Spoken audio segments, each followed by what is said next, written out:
Hello friends, welcome back to my channel. दोस्तों, आज हम डिस्कस करने वाले हैं ICICI prudential asset management company के बारे में। इसकी आईपीओ आ रही है और 10,000 करोड़ की आईपीओ है, जिसमें 1.76 लाख करोड़ के shares ICICI prudential asset management company offload करेगी, पब्लिक को बेच देगी। पब्लिक सब्सक्राइब करेगी इन शेयर्स को। और इस कंपनी में 51% स्टेक आईसीआईसीआई बैंक का है और 49% स्टेक आई प्रूडेंशियल कंपनी का है, जो कि यूके बेस्ड कंपनी है। अब इस आईपीओ में क्या डिटेल्स है, आइए आगे बढ़ के वीडियो में देखते हैं और डीप डाइव करते हैं इस आईपीओ में।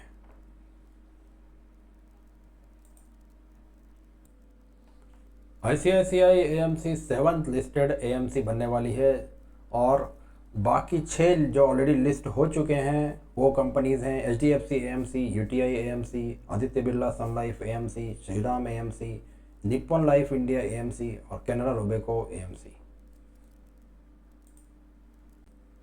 आईसीआईसीआई एएमसी का बुक बिल्डिंग प्रोसेस अभी स्टार्ट नहीं हुआ है। बुक बिल्डिंग प्रोसेस दोस्तों वो प्रोसेस है जिससे कि प्राइस बैंड डिसाइड किया जाता है, लॉट साइज डिसाइड किया जाता है कि कैसे इन्वेस्टर्स किस प्राइस पे इसको खरीद सकते हैं और कितना अमाउंट का एक इन्वेस्टर का लिमिट रहेगा डिफरेंट कैटेगरीज के इन्वेस्टर्स के हिसाब से।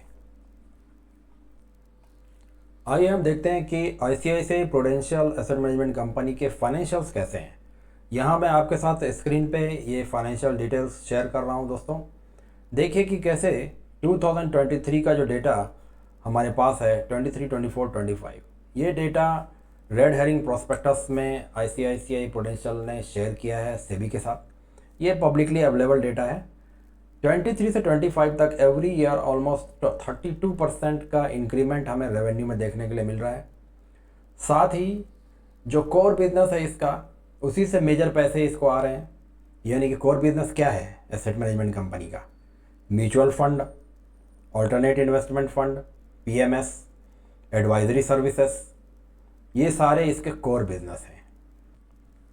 आइए दोस्तों बात करते हैं कि जो ऑलरेडी लिस्टेड एएमसीज हैं उनका कैसा लिस्टिंग गेंस उन्होंने अपने इन्वेस्टर्स को सेम डे कैसे गेंस दिए हैं। तो सबसे पहली कंपनी हमारे सामने है एचडीएफसी एएमसी की। उसके डिटेल्स आप सामने देख सकते हैं कि 2018 में इसकी लिस्टिंग हुई है और 1100 का आईपीओ प्राइस था, लेकिन 1726 में इसकी लिस्टिंग हुई। 57% का गेंस इमीडिएटली लिस्टिंग पर लोगों को देखने के लिए मिला और एंड ऑफ द डे में ये 1815 पे क्लोज हुआ, almost 65% higher than the IPO price. अब दूसरी कंपनी हमारे पास स्क्रीन में निप्पॉन लाइफ इंडिया एएमसी है। इसका आईपीओ 252 रुपीज़ पर शेयर का था और ये 2017 में इसकी लिस्टिंग हुई और जो गेंस मिले वो 289.9 रुपीज़ पे ये ओपन हुआ। इसमें 15% के गेंस इन्वेस्टर्स को इमीडिएटली मिल गए। अगली company Aditya Birla Sun Life AMC. इसकी आईपीओ प्राइस 712 रुपीज़ थी और इसकी लिस्टिंग 715 रुपीज़ पे हुई। कोई खास इसमें गेन देखने को नहीं मिला। इसके बाद जो दूसरी कंपनी है वो है कैनरा रोबेको एएमसी। इस एएमसी की आईपीओ प्राइस थी 266 रुपीज़ और ये 280 रुपीज़ पे इसकी लिस्टिंग हुई एनएससी में और बीएससी में। 5% इसने अपने इन्वेस्टर्स को प्रीमियम दिया। अगली कंपनी हम जो है वो यूटीआई एएमसी है। इसकी इश्यू प्राइस 554 रुपीज़ थी और इसकी लिस्टिंग 500 रुपीज़ पे हुई। ऑलमोस्ट 10% का लॉस इसमें इन्वेस्टर्स को देखना पड़ा और डे एंड में तो ये 476 रुपीज़ पे क्लोज हुआ, यानी कि 13% का लॉस इसमें इन्वेस्टर्स को देखना पड़ गया सेम डे, लिस्टिंग के डे। अब बात करते हैं कि जब से इन एसेट मैनेजमेंट कंपनीज जिनकी हमने बात की उनकी लिस्टिंग हुई, तब से अभी तक कितने गेंस उन्होंने दिए हैं अपने इन्वेस्टर्स को जो भी उस कंपनी में बने रहे। तो स्क्रीन पे मैं आपके साथ ये डेटा शेयर कर रहा हूँ। एचडीएफसी एएमसी ने देखिए 143% रिटर्न दिया है जब से इसकी लिस्टिंग हुई 2018 में, जो कि बहुत ही हेल्दी और अच्छा रिटर्न है। यूटीआई एएमसी ने 106% का रिटर्न दिया है और निप्पॉन इंडिया ने 233% का रिटर्न दिया है। ये सभी काफ़ी हेल्दी कंपनीज़ हैं जिनके की profit and loss account, balance sheet काफ़ी स्ट्रॉन्ग है और इनका पी भी काफ़ी ज़्यादा ही है समझिए। बट मार्केट ने इसे इसी पीई पे वैल्यू किया हुआ है। ऑलमोस्ट 40 से 25 के बीच के रेंज का इनका पीई है। ICICI prudential asset management company के रेवेन्यू और प्रॉफिट के ग्रोथ के बारे में बात करते हैं। 2023 से 2025 में 32% इंक्रीज़ है on an average in revenue, और प्रॉफिट में 2024 में 35% एंड 2025 में 29% का इंक्रीज़ है। काफ़ी हेल्दी इसका रेवेन्यू और प्रॉफिट का ट्रेंड है। वहीं पर quarterly average asset under management अगर देखें तो 2023 से 2025 में काफ़ी इंक्रीज, ऑलमोस्ट डबल हो चुका है ये। 2023 में 5,300 करोड़ से 2024 में 7,300 और 2025 में 9,400 करोड़। हर साल ऑलमोस्ट 2,000 करोड़ का इंक्रीज़ इसने quarterly average asset under management में दिखाया है। बहुत ही हेल्दी और स्ट्रॉन्ग ग्रोथ का ट्रेंड है ये। यहाँ पे आप देख सकते हैं इस कंपनी के डिफरेंट प्रोडक्ट्स और उनका क्या शेयर है इन quarterly average asset under management में।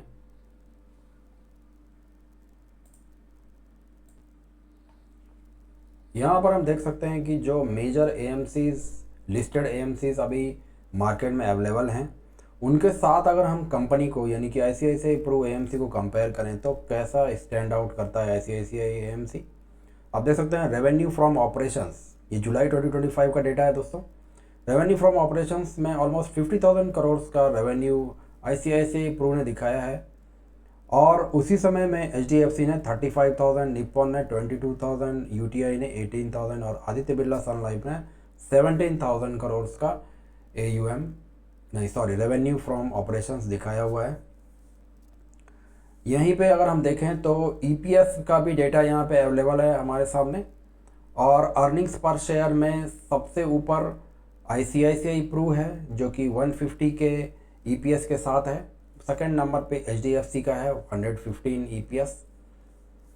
उसके बाद अगर हम देखें रिटर्न ऑन नेटवर्थ की बात, तो आईसीआईसीआई प्रू का 82.8% में रिटर्न ऑन नेटवर्थ जो है वो टोटली स्टैंड आउट कर रहा है एमॉन्ग ऑल एएमसीज, क्योंकि सेकंड पोजीशन भी जो एचडीएफसी बैंक की है वो भी सिर्फ 32% पे है, जो कि 50% ऑफ 82% भी नहीं है। यानी कि ICICI more than double return on net worth दे रहा है एज कम्पेयर टू दूसरे existing AMCs which are listed. P ratio अगर हम देखें तो ऑन एन एवरेज 20 से 40 के बीच के रेंज के पी रेशियोज हैं, जहां निप्पॉन और एचडीएफसी का 40 प्लस पी है। वहीं यूटीआई और आदित्य बिरला सन लाइफ का 22 का पी है। अभी पी के बारे में हम डिटेल में और बात करेंगे, जो कि हमने कैलकुलेट किया हुआ है कि इस कंपनी का पी बेस्ड ऑन एक एज्यूम्ड प्राइस क्या होगा। इसके बारे में हम आगे वीडियो में बात करेंगे। यहाँ पे आप देख सकते हैं कि top asset management companies in India अभी क्या हैं, और सबसे नंबर 1 पे एसबीआई फंड्स मैनेजमेंट है, सेकंड नंबर पे आईसीआईसीआई प्रूडेंशियल है दोस्तों। जी हाँ, ये सेकंड सबसे बड़ी एसेट अंडर मैनेजमेंट की कंपनी है। Quarterly average asset under management इसका सेकंड नंबर पे स्टैंड करता है इन इंडिया। अब दोस्तों बात करते हैं कि आईसीआईसीआई प्रू का वैल्यूएशन कैसा है एज़ कम्पेयर टू दूसरे एसेट मैनेजमेंट कंपनीज जो कि लिस्टेड हैं। तो यहाँ पे हम देख रहे हैं कि जो हमने कैलकुलेट किया है कि अगर इसका मार्केट प्राइस हम 500 रुपीज़ का लेके चलें लिस्टिंग प्राइस, तो उसके हिसाब से 4.9 करोड़ शेयर्स ये कंपनी लेके आ रही है, जिसमें 1.76 लाख करोड़ शेयर्स जो कंपनी ने अभी इन्फॉर्म किया है, प्लस उसके साथ बोनस इशू भी लाने वाली है। दोनों कंबाइंड रूप से 4.9 करोड़ शेयर्स हो जाएंगे, और उन तो 150 का जो ईपीएस है, और अगर नंबर ऑफ शेयर्स बढ़ जाएंगे 1.76 लाख करोड़ से 4.9 लाख करोड़ हो जाएंगे इंक्लूडिंग बोनस इशू, तो नया ईपीएस हमारे पास निकल के 53.6 का आ रहा है, और उसके बेसिस पर ही पी रेशियो 9.33 का आ रहा है। और उसके बाद इस कंपनी का मार्केट कैप 24,700 करोड़ का आ रहा है। अभी 24,700 करोड़ इस कंपनी का मार्केट कैप, जो कि एचडीएफसी से बड़ी है, मगर एचडीएफसी का मार्केट कैप 1.11 लाख करोड़ है। तो इस हिसाब से आप समझ सकते हैं कि कितना डिफरेंस है इन दोनों के बीच में। और यहाँ पे मार्केट कैप के बढ़ने की ज़रूरत महसूस होगी, और यहीं पे हमें लग रहा है कि ये आईपीओ का प्राइस बैंड जो है वो 500 रुपीज़ नहीं हो सकता है। आई एम एक्सपेक्टिंग 2500 से 3000 के बीच का मार्केट जो इशू प्राइस है that is looking justified year. आशा करता हूँ फ्रेंड्स कि आपको ये ICICI प्रू AMC का एनालिसिस वीडियो पसंद आया होगा। इस वीडियो के कंटेंट्स को आप एजुकेशनल पर्पस के लिए यूज़ करें, इसे इन्वेस्टमेंट एडवाइस न समझें। और IPO के प्राइस बैंड के अनाउंसमेंट के साथ हम इसका एक फॉलोअप वीडियो लेकर आएंगे, इसलिए हमारे चैनल पे बने रहें इसी तरह के एजुकेशनल कंटेंट्स के लिए। Thanks a lot.